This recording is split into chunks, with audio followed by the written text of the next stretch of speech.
Hello, everyone, and welcome to Be Cringe. My guest today is Max Nimaroff. I'm so excited to introduce you all to him. He is a Brooklyn based parent like myself. He's the SVP of e-commerce at Oats Overnight, formerly at AG1 and DoorDash, so has worked at some pretty cool places. He is a writer. He is a community builder on Discord.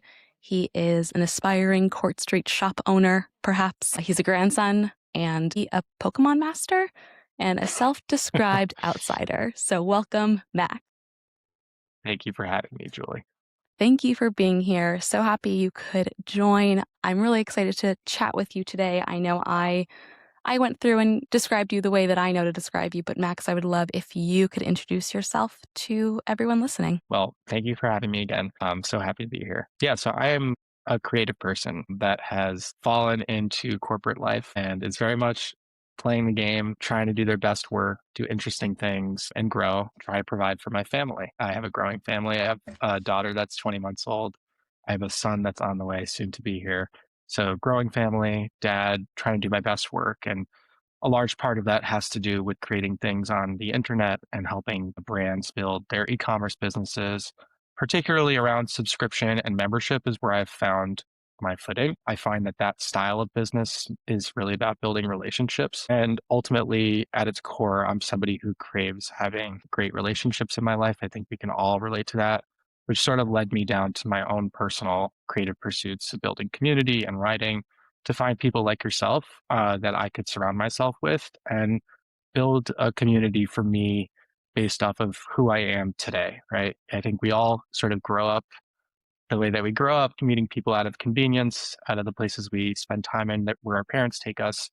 But then you change and you evolve, and then you start to ask a question of like, who best supports me for the person I am now? And I found that, well, they exist everywhere. So can I put myself in places where I can establish connection with different people who are doing interesting things and, hopefully, ride out into the sunset with those people into the future. So that's a little bit about me and what I care about. I have a few different side projects which you've spoken to. The Pokemon Master thing is I'm trying to build a membership for helping people get Pokemon cards at retail price. So I'm in the process of standing that up. Happened to watch the Collectibles Netflix show and just was inspired. And I collected Pokemon cards as a kid. And I'm like, I got to get in on this. And then as I started trying a bunch of different things, realized that like, hey, this is quite difficult. And it's really not a lot of fun to be dealing with bots when you're trying to collect stuff. And you have parents that are trying to like get cards for their kids and they can't go to local card shops to get them anymore.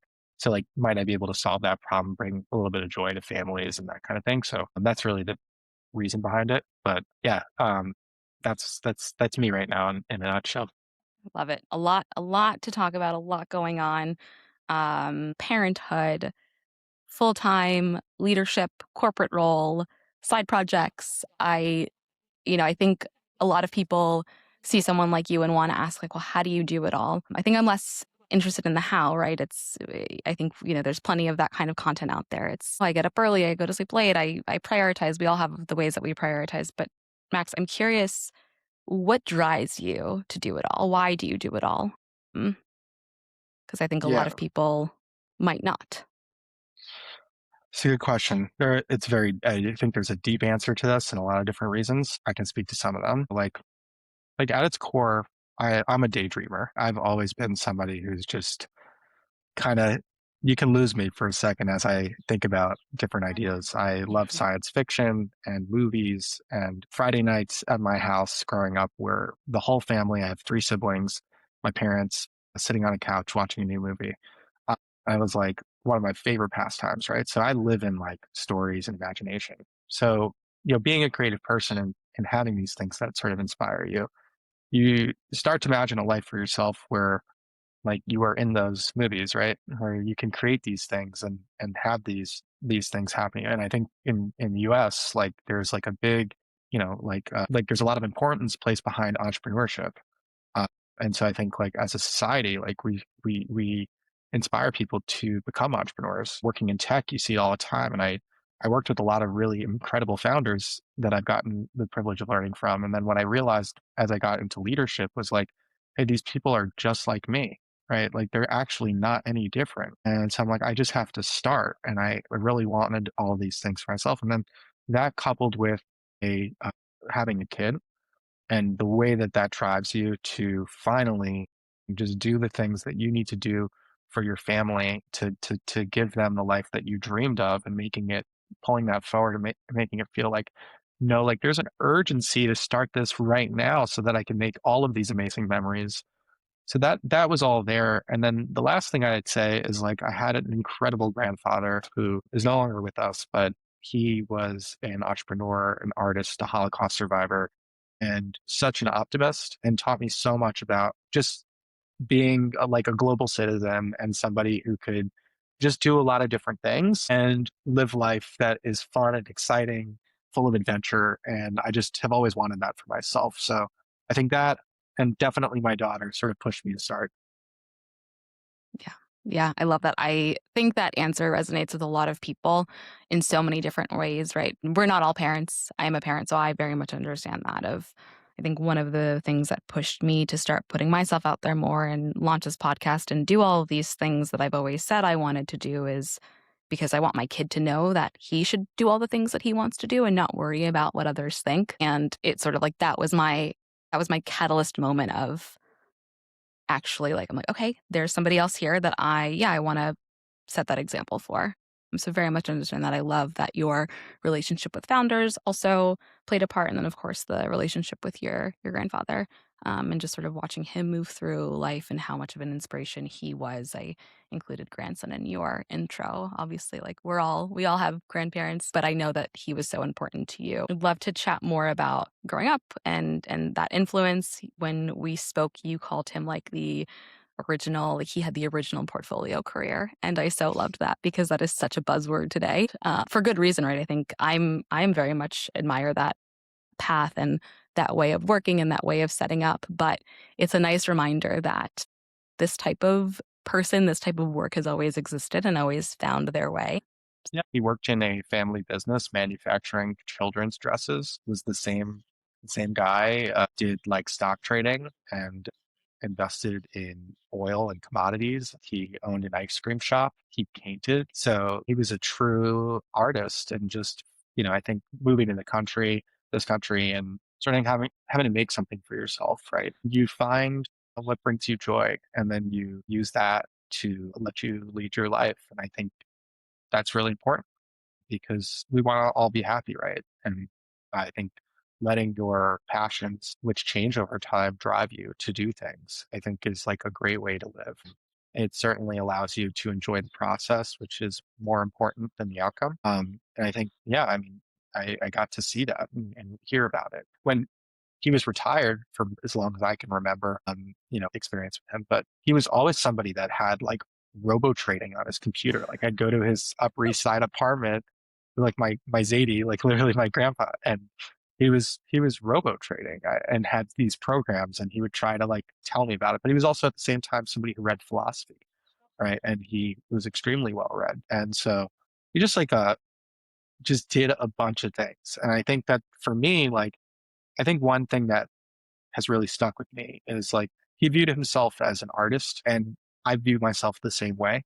I think that like portfolio career is like a really, yeah, it's a buzzword. Like I think it is artistry, letting your sort of passions like unfold and be expressed in different ways and to not apologize for that. Why do we need to excuse being an artist? Like we are in a renaissance where people are more than capable today to create all sorts of things as an individual, and to be able to express yourself fully and let like you have joy in the process.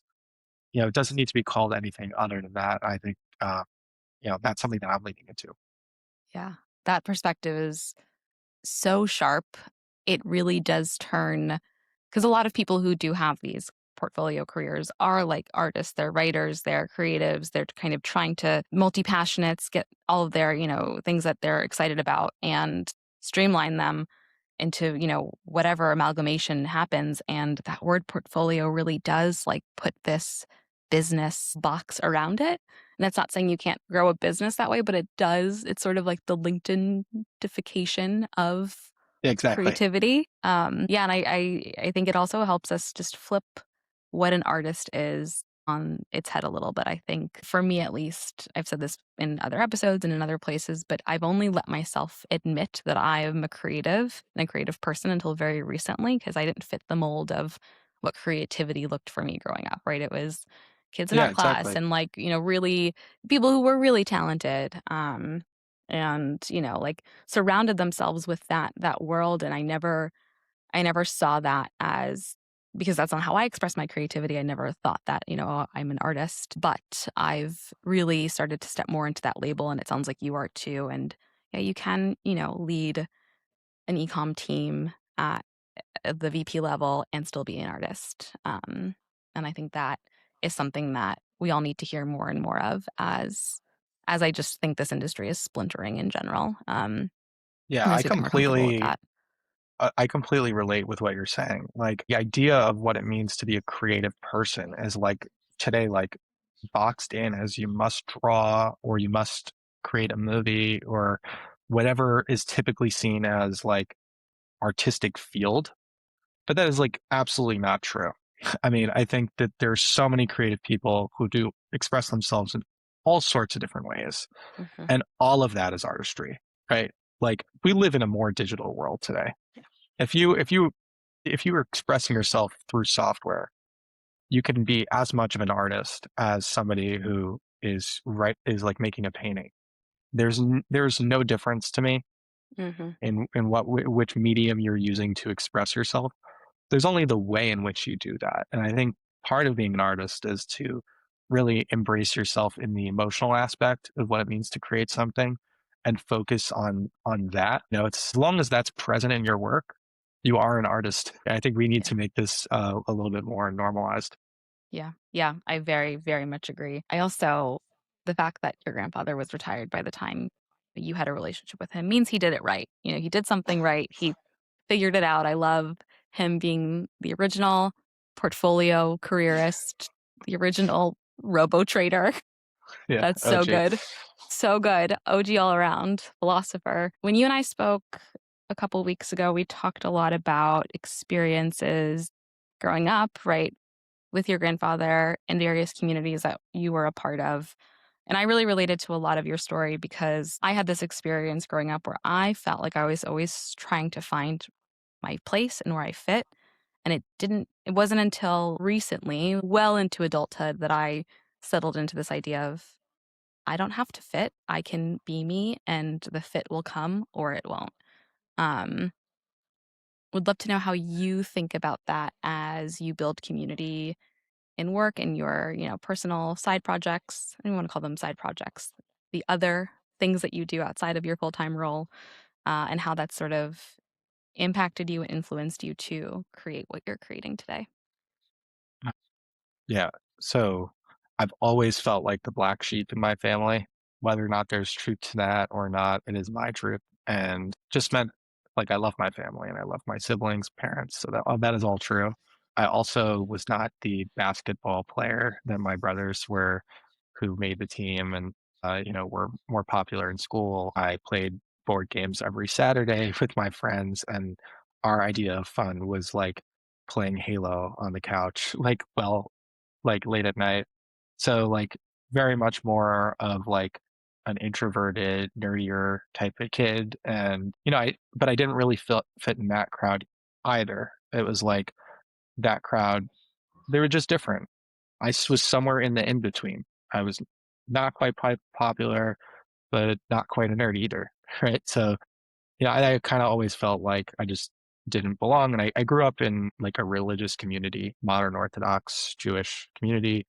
I went to a Jewish day school my entire life. And there were all of these like rules for like how you were supposed to behave. But then at home, like we wouldn't necessarily abide by all of those rules. And so that kind of confused me a little bit. I didn't really want to follow those rules, and but we sort of needed to sometimes, and so that just kind of makes you feel a little bit like out of place.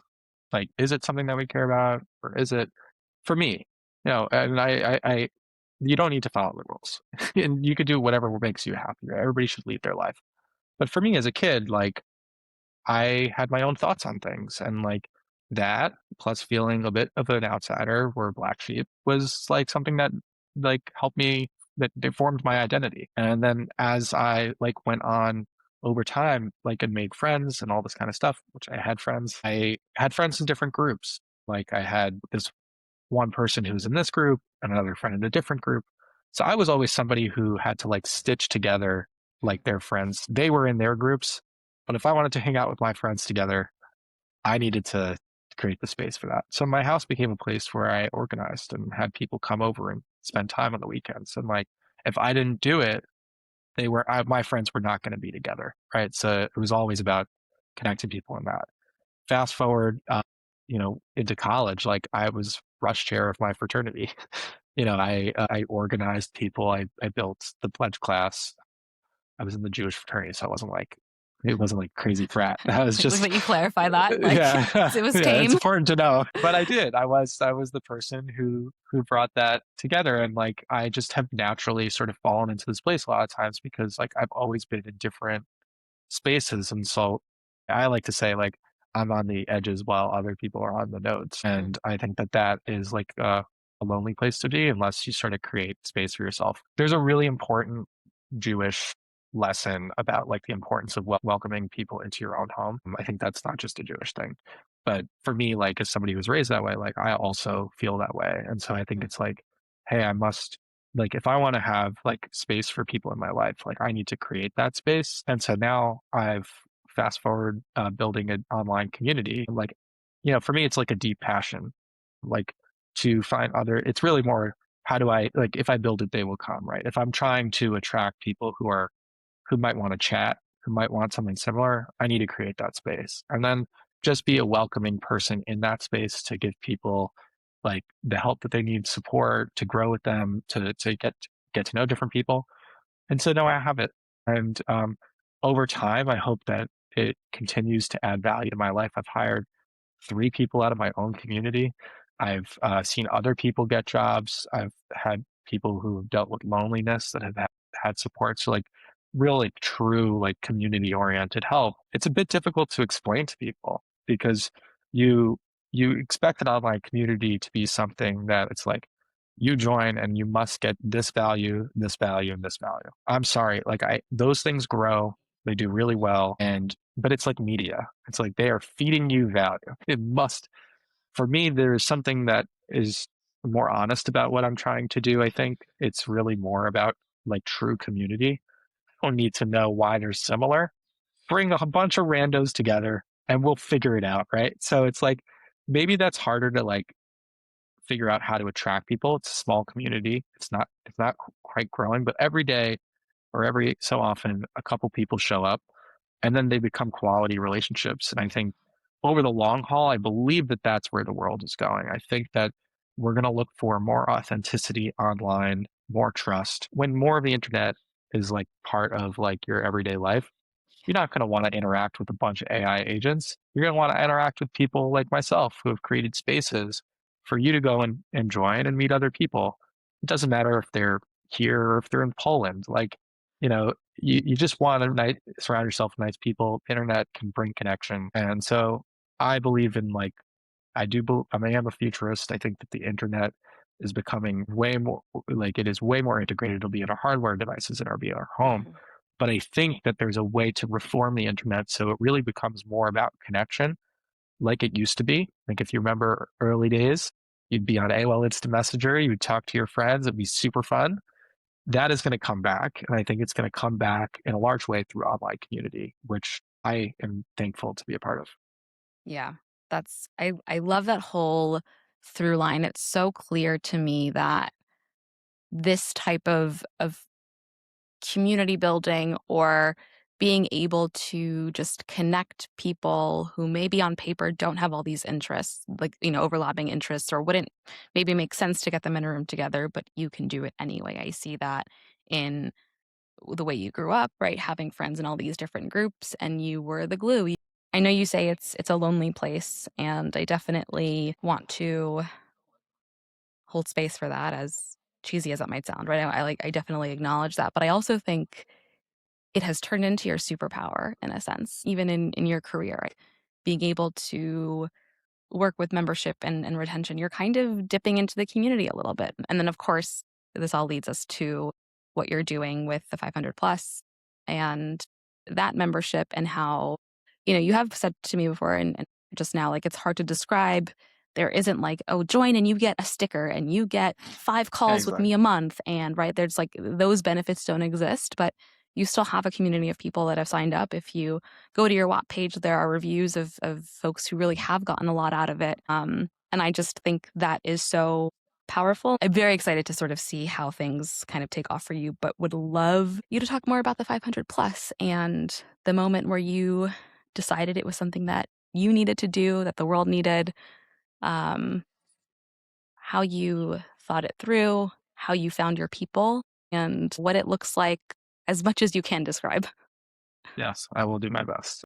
I'm still very much figuring this out. But what I would say is, so I left DoorDash and went to AG1. And when I did that, I felt like I had grown a lot at DoorDash, and I really admired the people that I worked with. And they kind of felt like my crew, right? And you get to know people on a deep level if you spend all day working with them together as a team for years, right? And then you leave, and then you try to keep up with these people, and then it stops. And before you know it, they are strangers, right? Mm, And your life is changing. I'm having a kid, my things are going on, and they're just not a part of it anymore. And this transition, this time, and I had changed jobs before, this is the first time I felt like a deep sadness for not experiencing that, like not having those people, not having them really care. Everybody's too busy. Everybody's busy. They got their own stuff going on, right? And you leave those four walls of the office, whether it be virtual or in person, and you've lost that context and you've lost those relationships. And that's what a lot of your relationships in life are, anyways. They mhm, come from proximity or convenience. And when you move beyond that, they're gone. And it is sad. And I felt it. And so I realized that this was not just something that I experienced, it's something that everybody experiences. Right. And there is more job change today, not less. Tenure at a company is getting shorter. mhm, There's more virtual work, more loneliness, right? And there's more people doing it on their own, more entrepreneurs than ever. All of this is creating like a very fragmented, lonely style of work where people just lose their friends constantly. And I had been in a Slack community before that was part of like an online boot camp. And the Slack community was like vibrant. And there were people getting to know each other.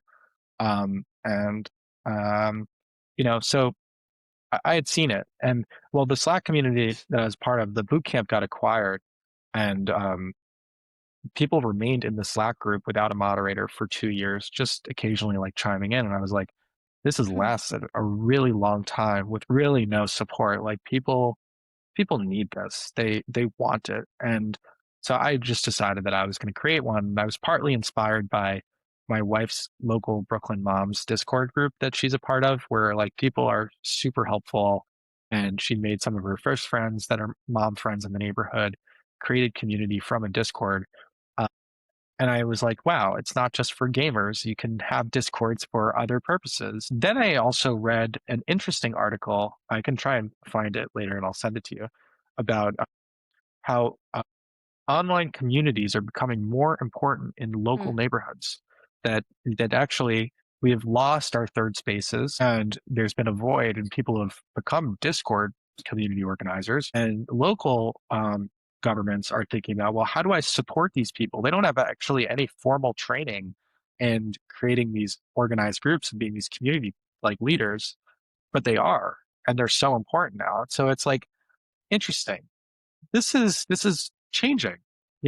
It's not just like some dark forum of the internet. It's becoming mainstream. And I was like, okay, let me build one. Let me see if I can create space for people to, improve my network. My thought was like, hey, imagine if you are trying to recruit people today, right? You're hiring, and I was hiring. And it's like every single person that you hire is out of network. mhm. It's like, imagine you have health insurance, you go to only out of network doctors. We have Yeah. these networks that we build over time. that should help us, right? If I need something from you, I worked with you, you should want to help me. Why don't you want to help me? Are Mm. you too busy? So I'm like, okay, I need to change this. I need to change the way that people work together. Why? How? By building a community for it. And I was like, okay, I'll just start. So I started DMing people I knew that I was like, hey, can you join this thing that I'm trying to start? And slowly but surely, it went from like I was literally chatting with one person in there to now like I've hired a few people and other people have gotten jobs, and we'll see where it goes. But it is a real community, and anybody can join it. If anybody's listening and wants to join it, you're more than welcome. I'd be happy to have you and meet you. But we'll see where it goes. Awesome. With that story and I've definitely heard versions of it before of the loss of work relationships really is very real. And I think that is something that so many of us have felt before. I've definitely left places earlier than some would, right? Tenure. I've also been laid off. I've quit jobs. And there are people that I keep in touch with over time. But in most of my other roles, I've had these deep connections. I see these people every day. And then somebody leaves and it dissipates. And it's such an interesting phenomena because I know in my head, I'm like, well, did the only thing we really had in common, like, was it only the work? I don't think so. We got along. We shared music. We would go out. We would, have lunch together and in the office, like bake for each other or whatnot. And even in remote worlds, and we'd have happy hours and sort of share photos of our lives. And it is so interesting that, to your point of like that busyness, the intention might be there, might not for some, I don't know. But knowing that it's important to find ways to maintain connections, even if it's not within a workplace, right? I think online communities are becoming less of faceless Reddit forums and more Yeah, real and exactly. tangible, even if you aren't in close proximity. Sort of, it sounds like what you're building is really trying to replicate that feeling. Yeah, I would also add on to this. I think like the Please. the nature of work has changed, right? Mm. Like you used to go and work at a factory. You'd be there Yeah. for 20 years. Yeah. Now it's like you stay at a job for 3 years, you go to work on the internet. It's like Yeah. it is a modern problem, right? So I think it's just we don't have the social like infrastructure to support the way that work has changed. And it's just, yeah, it's just a bit lagging in terms of like how as a society we support people as they move through life. And yeah, yeah, it's a new problem, right? So I think it feels familiar maybe to the early days, but what's happened since then is that now everybody's remote, everybody's working on the internet, and we need new solutions for that. Yeah. That's so true. I don't even my son has seen me work a couple of times, and he says that I work on the computer. But when I ask, like, "What do I do?" It's like, "You work on a computer." Like, that's my job to him, and in many ways, that is my job. That is your And job. that is our jobs. Yeah, it's being on a computer, which is very different. Even if you were in the corporate world in the 90s and you did have a computer, like, that computer was not your job. That computer assisted with Right. your job, Right. but you had to do other things. Yeah, you had other aspects of that. Yeah. Now we all just log in. Yeah, open it up. Yeah. Yeah. Some of us don't even log in, it's just always on. Yeah, exactly. Yeah, no password. Yeah, it's such a good point, and I think that, one thing that I have been thinking a lot about and I see a lot about is there's this trend these days, I don't wanna call it a trend, people are being called to spend less time online. I see a lot of analog living, I see articles and essays about people who have ditched their smartphones and are adopting a flip phone, and there's this sort of rhetoric that I'm seeing of, "Oh, all scrolling is doom scrolling." Um, and I very much understand the pull. I myself have been evaluating my own social media habits like over a year at this point. And, I think there is some validity there, but I push back on it to some extent, right? It's if analog life was the way of the world and really was what would help us thrive 100%, I don't think we would see the advancements that we've seen and sort of have leaned into it. So what would you say to that side of things that are, the folks that are like, well, community should be IRL. Um, You know, I get it too, and I like seeing people in person. So I will say what I'm going to say, and also know deeply that I like meeting people in real life and going to real places and being outside. So there's that. It's But a at the same very time, this space and all spaces that I am in are very pro nuance and pro gray area. And I'm yes, a big believer that two things can be true. yes, exactly. Yeah. But the way I see it is it feels very much like people are it's like the end of the world. It's like people are sort of reacting to like a comet that is going to hit the earth, and like it's just everybody's like wildly dancing, quitting life, right? And it's like the internet is here. It's changed the world. The way that that is going to like it is our lives are going to change with how AI is changing everything and the way that people create and all of this kind of stuff. And the world has gotten lot smaller. You can make friends all over the world now. You could that's there's some really incredible things that have happened. No, but at the same time, people have turned it. There's like this Derek Thompson article, which I really like on Substack about like internet, like everything becomes TV. And I think it's the way that it's been used over the last however many years. Like, um, I think people say it's like 2016 is like this demarcation line. It's like it's become like it's become like a dark forest. There's like a they take your data and they feed you content and they turn it into TV, and it's really kind of destroyed like the way that people feel about this like incredible like magical thing that is being online. And I think that what I've seen now is like you could choose to be a consumer or you can choose to be a creator, right? And if you become a creator, you can take these tools and really build relationship and connectivity. And at the end of the day, all of us just want to be part of community as humans in whatever way that matters to us. And I think that you can participate in changing for the better this incredible, technology and turning it into the new social order in a way that is like, yeah, up to you, right? It's kind of like voting, right? It's like if you don't participate, it gets chosen for you, right? What we're seeing here is people quitting the internet instead of being like, you know what? This is here to stay and I want to participate in it. I would urge people to do something, get online, start changing the way it is. If we all participate in doing things like I'm doing, like you're doing, it doesn't matter if either one of our things is like the thing, but if more people do this, I can guarantee you that the way that the internet shapes the lives of our children and our children's children will be unbelievable. I think we're approaching a renaissance of like incredible work and art and beauty and music and TV because anybody can do it from anywhere today, and you can create unbelievable things. Yeah. I I really resonate with a lot of that. And I love one, I didn't know you were that passionate about all of this. I'm glad I asked. Yeah, I'm really glad that I asked and I was, you were able to say all of that. I really appreciate the take of if you're not in it or you're not doing it or, you're just sort of like closing your eyes and rejecting, a choice will happen for you. And I think the parallel to voting is a perfect parallel, right? Elections happen anyway. You can stay home, you can vote.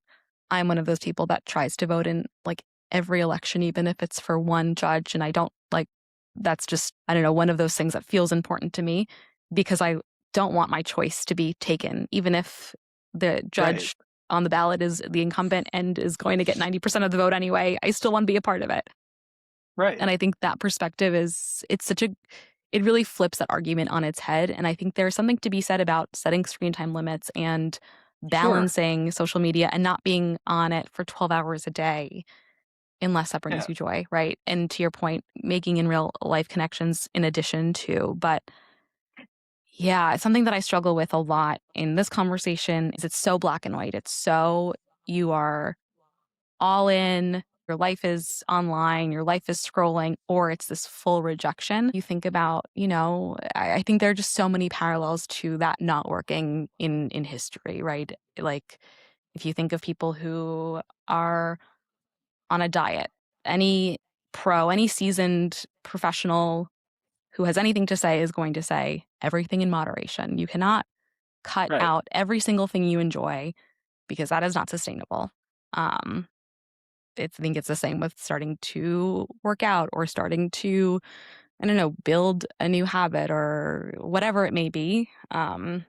Yeah, we all need more balance and more nuance in our I mean, lives. I agree with you. I've worked at my second health and wellness brand. Like, the wellness is, I mean, it's so important, right? It's buzzword, but it's also very I love it. important Yeah. to have balance. I do therapy every Wednesday. I go on a run most days. If I'm not running, go for a walk. I spend time with my family.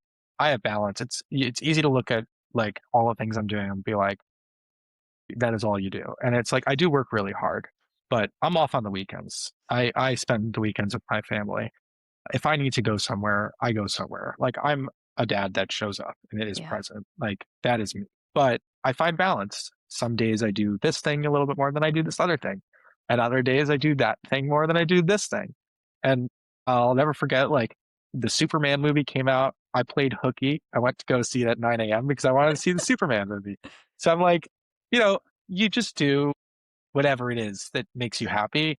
If you bring joy to your work, the throughput you're going to get on that, it's like you get 3 times, 10 times the better result for the given time if everything you're doing is coming from a place of joy and passion and love. And I think that's true for my corporate job. I love my Hmm. job, truly. I love where I work. I love the team. I'm so happy. I also love my side projects. I also love my family. I try to operate from that place. Yeah. I'm a big believer in our lives. It's often and not or. And we'll get more joy if we operate from that additive. I do this and this and not I can do this or this. I also think that perspective is just specifically like analog, rejecting online spaces in general. It's very idealistic. It assumes that we have time and the physical ability to put ourselves in physical places where we will meet people that have similar interests to us, and it'll all just, magically wave a magic wand and we're best friends. And I think that there is something to be said about maybe I am working a particularly long day and I start working at 8 a.m. and I stop at 6 and I don't have time to go somewhere, but I have time to open up Discord for 5 minutes and check in with my community or whatever it may be. And so, yeah, I just think it brings it back down to this level. I think of, I've written about this. I started running again about 6, 8 months ago. And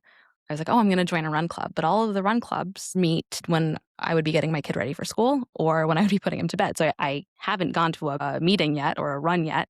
Not that I don't want to. It's just at this season of my life, I would rather be there for bedtime than run with a dozen strangers who might become friends, but they might not, right? And I'd rather be able to show up in my physical life in certain ways and then index some of that for online life. And one of the run clubs has a Slack channel and I pop in there, right? And so I get kind of that tangential community. And for now, that is good. Another thing you said is this idea of being a consumer or being a creator. And I also think that's a place where there could be a little bit of an and, right? There are Yes. moments, and I think that's how I have started to frame the way that I interact with online spaces. It's like, do I want to consume right now or do I want to create right now? Do I want to give my energy and my brain power to somebody else or do I want to use it for my own projects? And that has really helped me with some of my like establishing those boundaries too of like today I'm going to be a creator. So I'm going to turn off everything going on do not disturb and I'm going to create for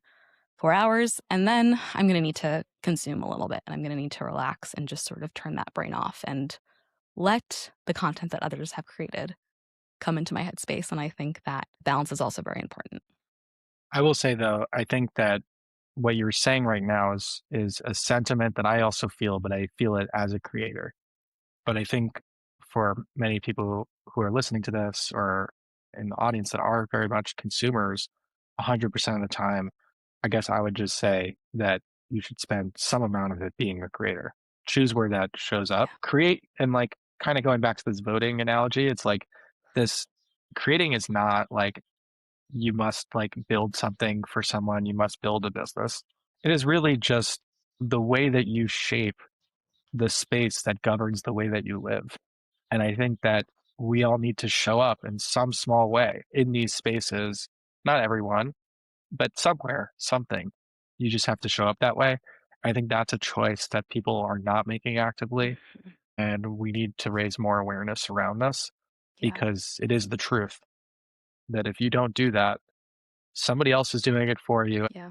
Yeah, and the internet has made it so easy for creators to get their work out there, which is amazing. But it has also made it so easy to think that in order to be a creator, it has to go somewhere. It has to be public, right? I think there are so many of the most prolific writers have had their writing or a portion of their writing that hasn't even been published until after they've passed. Exactly. And I think we're not holding enough for ourselves. When I started writing on Substack, everything that I was writing was like, this is an essay, this is an essay, this is the hook. And then I just started writing these personal essays. I'm like, these aren't for Substack. I don't know what they're for yet. They might just be for me. And it's turned into kind of a big-ish bit of work that I still don't know what I'm doing with, but creating it is giving me a lot of joy. And I've really learned, and I hope others are starting to learn, to kind of detach the end goal from the creation. And I think artists and creators of the past had an easier time with that. It was harder to get yourself out there and get recognized, right? But it also allowed you to just be like, no, I'm going to write this and I don't have a place to put it. So it's going to live in, my notebook or whatever. A lot about. You just express yourself in whatever way. You could do anything.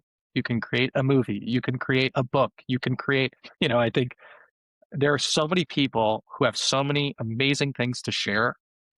Everybody's got amazing things to share, right? In their own way. They just don't know how to tap into that. They haven't been able to let it out, right? It's this sort of idea of to kind of some past things that we've touched on. It's you can choose to put your mark however way you want, or you can ignore it. And technology is going to evolve whether you ignore it or not. And yeah, no, I think it's relevant. To close, and I mentioned this briefly, but when we spoke, you said to be you've got a dream of owning a store on Court Street. Yes. Complete pivot. We're getting back to the tangible physical. What does that look like? I don't know, Perfect but like, answer.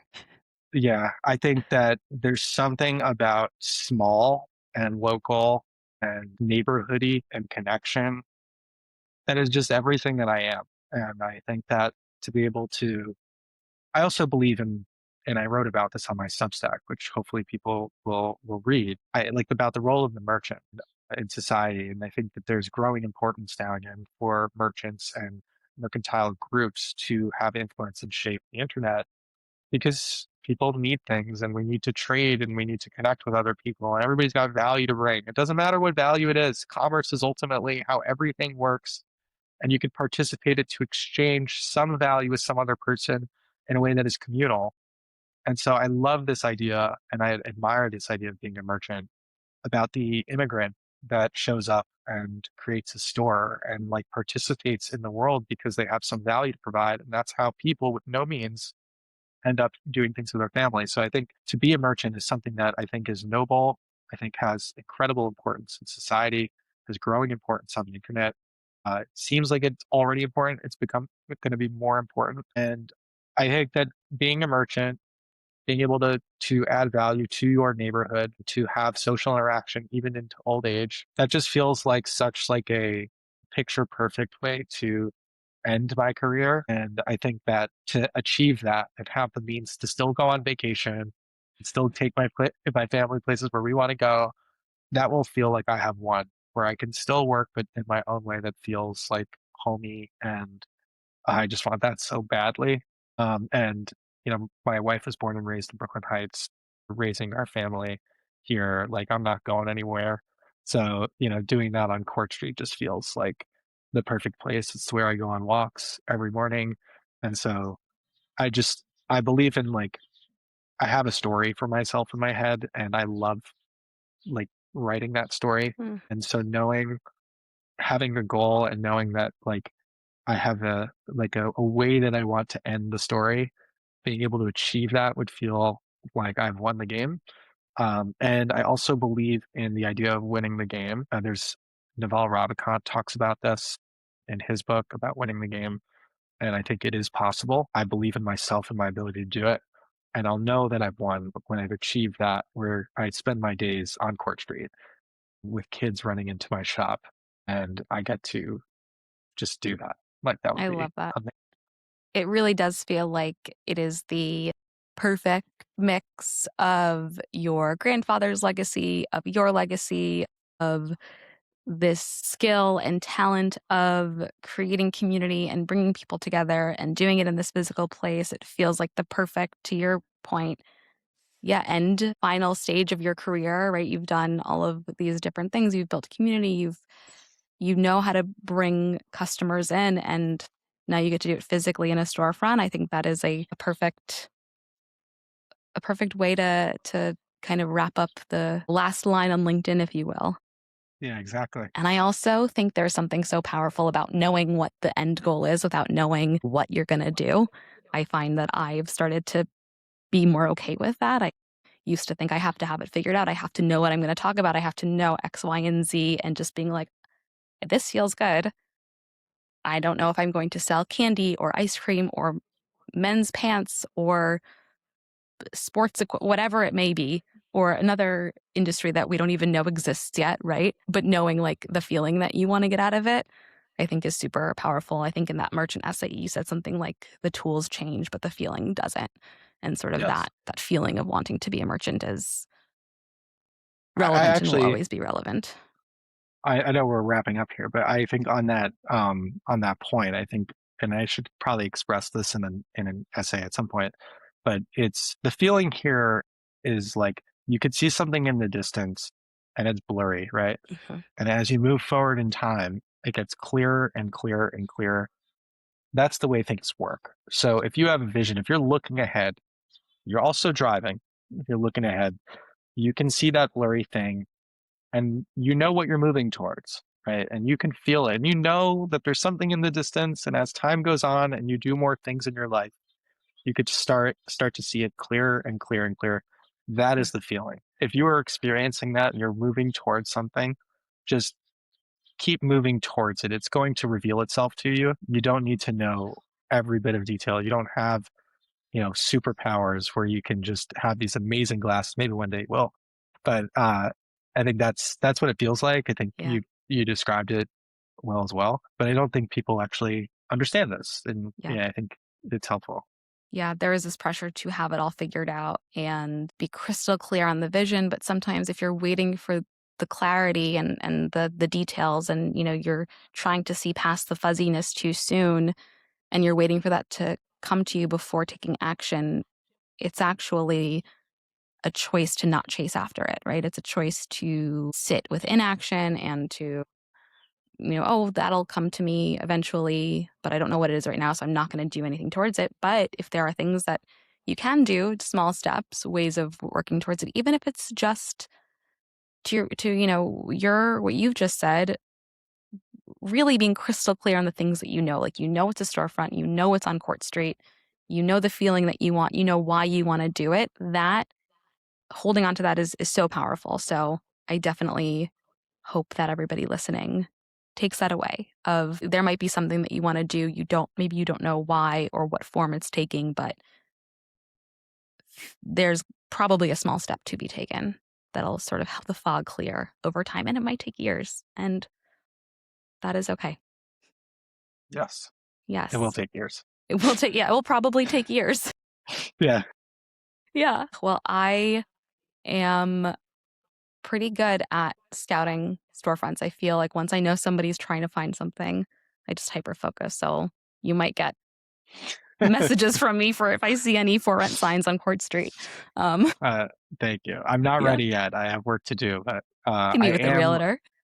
I will get there. Yeah, yeah, If you do see something, you never know. yeah. You never know. Give like even just touring a storefront. I don't know. You never know. You never know who you'll meet. That's true. Max, thank you so much for joining me on the podcast today. Truly enjoyed hearing from you and our conversation. I think your perspective is really fresh and something that we all can learn from. So thank you for being here. Where can we all find you on the internet? Well, you can join my community, wap.com/500-plus, so 500 plus. You can read my Substack, readmaxos.substack.com. You can connect with me on LinkedIn, and I'll be happy to speak to you there. Or you can text me at 516-660-7269. I've done this now twice. Maybe at some point I will regret it. But for today, I would like to meet more people. You can text me, and I will probably text you back. I love that you just gave your phone number. That's a podcast first for me, both as a listener and a host. I love it. All that's going in the show notes, including the phone number. If I need to change my number, I will change my number. If somebody has to call me, it gets screened now. Yeah. It's not a problem. Yeah. I would rather have the opportunity to connect with more people. I love that. You will be letting go of that 516 number, though. I don't know if there are too many in circulation. Yeah. That's okay. We'll see. Max, thank you again. So appreciate having you. All of the links to everything Max does will be in the show notes, including his phone number. So check him out. Thanks for listening. Please give us 5 stars. I am getting to the point where I am paying attention to ratings, and I appreciate the folks that have done so far. You can listen to Be Cringe wherever you get your podcasts, Apple, Spotify, iHeartRadio. I don't know if any of you are out there, but this is out there on there. Watch on Substack and YouTube, and I will see all of you on the next one. Thank you. Thank you.